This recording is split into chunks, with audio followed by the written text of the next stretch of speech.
নির্বাচন, এটার রেজাল্ট আমরা জানি।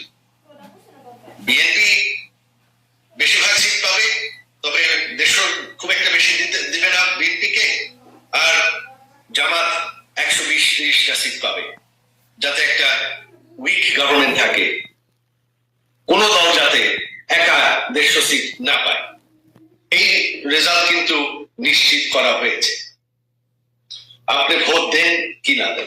আওয়ামী লীগ সরকার পতন হওয়ার পরে বাংলাদেশের যে সমস্ত পুলিশ, আর্মি, বিডিআর এত তাড়াতাড়ি যে নিয়োগগুলো দিছে, এই সম্পূর্ণ নিয়োগগুলো অবৈধ, একটা নিয়োগও বৈধ না।